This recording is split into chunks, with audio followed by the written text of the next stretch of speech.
এবার আজকে তোমাদের জন্য একটা নতুন ধরনের জিনিস নিয়ে এসেছি। 3 সংখ্যার বর্গ কত সহজে করা যায়। এই 3 সংখ্যার বর্গ বলতে আমরা 100 থেকে 999 সংখ্যা পর্যন্ত বর্গ 3 সংখ্যার কত সহজে করা যায়। এই বর্গ করার জন্যে আমাদের নিচের বর্গ সংখ্যাগুলো স্মরণ রাখতে হবে। যে যত ভালোভাবে মনে রাখতে পারবে সে তত স্পিডে অঙ্কটা করতে পারবে। কোনগুলো? যেমন 1-এর বর্গ 01 থেকে আরম্ভ করে আমরা দেখাচ্ছি। দেখো 1 থেকে আমাদের 9, 10, 30 পর্যন্ত আমাদের বর্গ সংখ্যাগুলো আমরা লিখে দেখিয়েছি।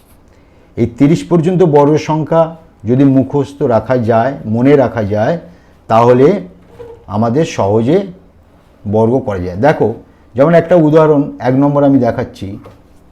3 সংখ্যার যে কোনো একটা সংখ্যা নিচ্ছি। ধরো 104, এইটার আমাদের বর্গ করতে হবে। এই 104-এর বর্গ করতে গেলে দেখো 104, তো আমাদের লাস্ট ডিজিটটা 100 থেকে কত বেশি? 4 বেশি। তাই 4কে 4 বর্গ করো, 4 × 4 = 16 হলো। ডবল ডিজিট এসে গেছে, অসুবিধা নেই। জোড় সংখ্যা না হলে একটা শূন্য নেব। এবার 100 থেকে 4, 100 থেকে কত বড়? 4 বড়। 4 × 4 = 16 হলো। তাহলে যেহেতু বড়, আরও 4 ওকে বড় করে দাও। তার মানে 104-এর সঙ্গে আরও 4 যোগ করলে 108 হয়।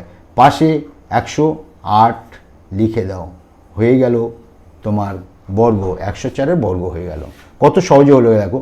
পরে আর একটা উদাহরণ দিচ্ছি, 2 নম্বর।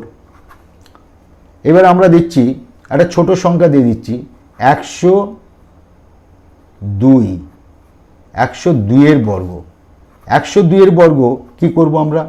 তাহলে 102 আর 100, 100 থেকে 102 কত বড়? 2 ঘর বড়। তাহলে এই 2টাকে আমরা বর্গ করো। 2 দুগুণে, দেখো 2 দুগুণে 4, আমাদের 04 দিতে হবে, শুধু 4 দিলে হবে না, জোড় সংখ্যা রাখতে হবে। 04 হলো। তাহলে 102-এর সঙ্গে আরও 2 যোগ করো, 104 হলো।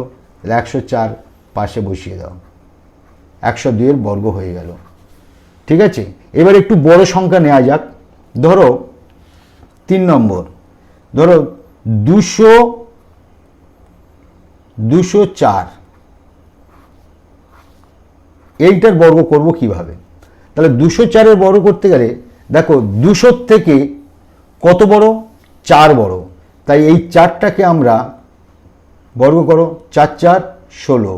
আমাদের ডবল ডিজিট এসে গেছে, আর শূন্য দিতে হবে না। যেগুলো আমাদের ডবল আসে না তাদের পাশে শূন্য দিতে হয়। তাহলে 4 × 4 = 16 হয়ে গেল। এবারে 204-এর সঙ্গে আরও 4 বাড়িয়ে দাও, তাহলে কত হলো? 208। 208 বসালে কিন্তু হবে না। 208 বসালে হবে না। কেন হবে না? কারণ এটা 100 ছিল বলে 1 গুণ হয়ে 4 বাড়িয়ে আমরা 108 করেছি। এখানে 204, 4 যোগ করলে 208 হলো। যেহেতু 200, তাই একে দ্বিগুণ করতে হবে। এটা 100, 1 গুণ করে 108 হয়েছে। এটা 200, তাহলে দ্বিগুণ করলে কত হবে? 416। উত্তরটা হবে 416। পরে এইটা, তাহলে টোটাল এইটাই হলো আমাদের 204-এর বর্গ।